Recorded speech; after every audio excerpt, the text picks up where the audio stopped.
शाळेत आलेलो आहे देगेज गावाच्या. ते अवस्था तर खूपच खराब आहे सर. आता सर तुम्ही मला सांगितलं पाहिजे ना, शिक्षण अधिकारी तुम्ही का मी आहे? अच्छा गट, अच्छा अच्छा हा. नाही सर, आता इथं बाथरूम आहे, बाथरूम मध्ये ते नळच नाही, तर बाथरूम वापरायचं कसं?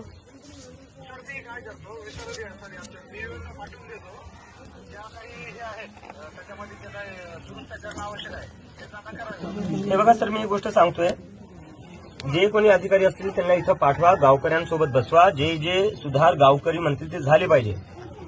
कारण की जेवढे शिक्षण अधिकारी तुमचे मुलं तर सगळे प्रायव्हेट स्कूलला शिकतात, पण यांची मुलं तर इथे जातात ना, तुम्हाला काही काळजीच नाही पडलेली आहे त्यांची. तर आता गावकऱ्यांसोबत बसायचं, गावकरी जे जे सुधार म्हणतील ते सगळे झाले पाहिजे. मी पाहिलं लाईट बल्ब, एक साधा लाईट सुद्धा नाही एका क्लासरूम मध्ये. जो इथं मास्तर आहे तो मास्तर लहान मुलींना झाडू मारायला लावतोय. मच्छर चावतात सगळे. आज एवढी घाण शाळेच्या आजूबाजूला. जे किचन आहे ते किचन सगळं गळते. बालवाडी मोकळी झाली नाही तर ठीक आहे आज असू द्या, पण 10 दिवसात सर ह्या सगळ्या गोष्टी नीट झाल्या पाहिजे. नाही तर गावकऱ्यांचं म्हणणं की ते आंदोलनाला बसतील, आणि ते जर बसले तर मी त्यांच्यासोबत बसेल सर. गरज नाही पडणार ना? तर काही करून गावकऱ्यांसोबत तुम्ही बसा. या गावकऱ्यांच्या मुलांचा भविष्याचा प्रश्न आहे सर, यांचं तुम्हाला ऐकावंच लागेल. तुम्हाला ऐकावं लागेल, पण गावकरी जे जे सुधार म्हणतील ते सगळं ऐकावं लागेल. सर मला बोलायला नका लावू सर तुम्ही. मी जाऊन पाहिली आहे शाळा.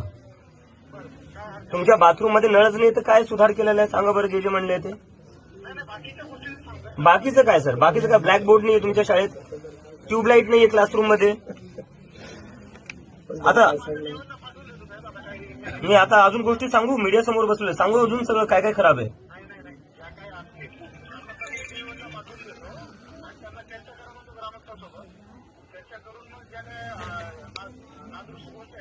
आणि त्याच्यावर सर लगेच काम सुरू झालं पाहिजे सर.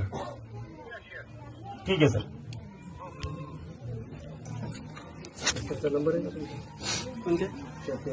तर आता आपण यांना 10 दिवस देऊ.